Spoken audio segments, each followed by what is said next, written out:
Hi everybody, welcome back to another episode of the Bourbon Pour. I'm Jordan. And I'm Brian. This is the Bardstown Discovery Series 11, Disco 11. It came out in October of 2023. Obviously they don't always hit the market at the same time in every area.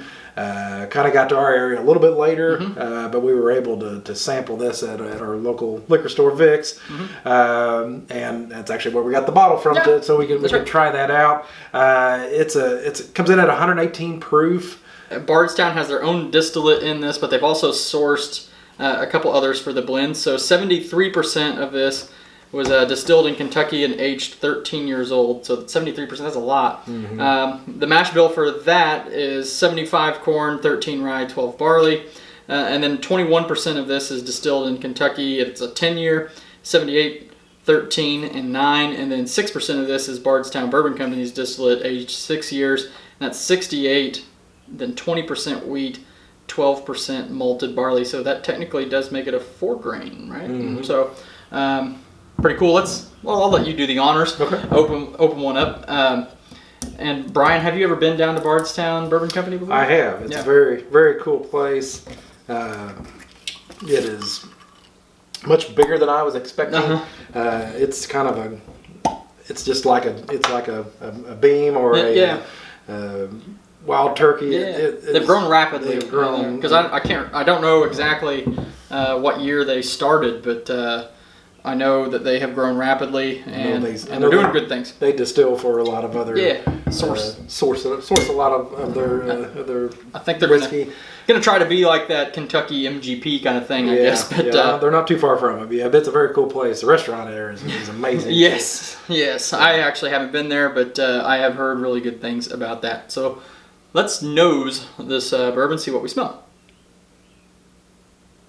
I have a deep maple.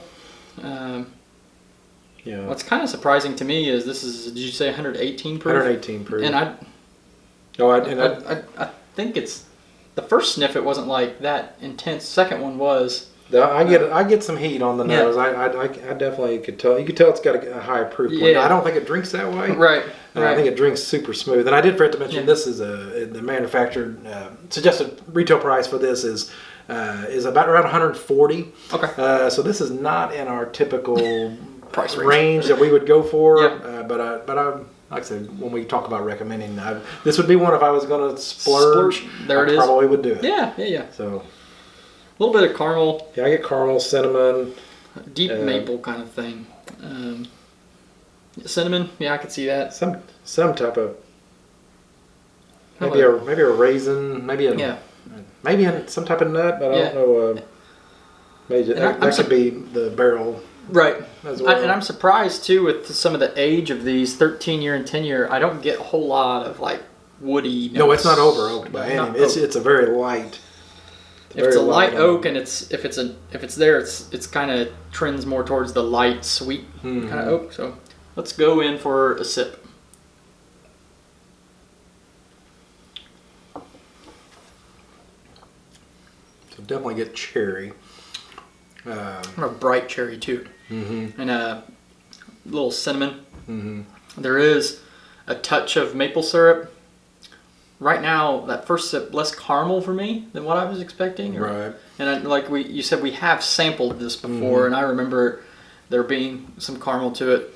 It has a coating feel. Like when I think of a really good high-end bourbon that's going to be kind of viscous, and it just starts coating from the front and it goes all the way back to the back of the palate. It's starting to do that. It's not there. It's a very slow track, but it's halfway through my mouth now. It's just so good. I would tend to agree with that. That's a really good way to put it. I usually pay less attention to that, and I know that that's kind of a main point for you, that something that you usually discuss, and something I probably need to pay more attention to, but I would definitely agree with that completely. On the finish, kind of a strange note, and we were reading some tasting notes before we filmed this, a little bit of a pineapple kind of thing on the finish. Now, I know that's kind of out there, maybe somewhat out of left field, but do you get anything like that? I don't know if I get pineapple, but I kind of do get a citrus type something in that family. I don't know if it's not an orange. It's but it's got a maybe a lemon freshness. Your lemon, maybe like a bright lemon. It's got a freshness to the taste. Yeah. So and that makes sense. So like a bright citrus fruit. I guess that's what we need to call it because that might be pineapple to some people. That might be lemon to other folks.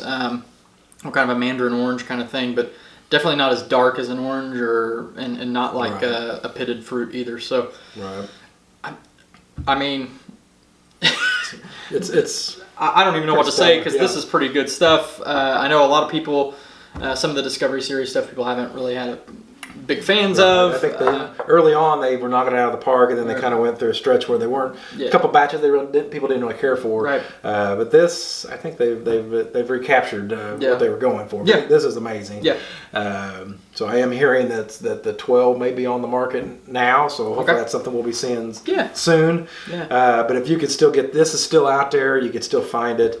And like I said, I would pick it up. It's one of those bourbons you're probably going to put back to be a special occasion, when your birthday, anniversaries, something big. But if you're looking for something in that category, I think this meets it. Yeah. Like I said, I haven't made the splurge to buy it, but I am going to. Yeah. Before our store runs out, I will have a bottle of it. Yeah. But like I said, it's 135 here in town, right? Which is still a lot of money. Yeah. So that's you gotta save up a little bit for that. So. But with the majority of this being a 13-year-old bourbon, and then the overwhelming majority of it being 10 plus, right? That's these days in the premium category and how this tastes. I think that kind of makes sense. At that price range, I'm just not really all that comfortable, but if I did have that money that I could dedicate to bourbon, I would pick that up. Right. Or if you had to wait 2 months to if you just gotta save you some maybe you got grandparents giving you birthday money out there or something. I don't know. But anyway, so all right, that's it, folks. Hopefully you all will check out Bardstown Bourbon Company if you haven't already. Maybe pick one of these up. Share your thoughts, what you think of this bourbon. You like it? Do you not like it? Don't forget also to please like and subscribe. Leave us a comment. Let us know how we're doing. And as we always say, and as we always finish every show, when you're with your family and your friends, always share your whiskey.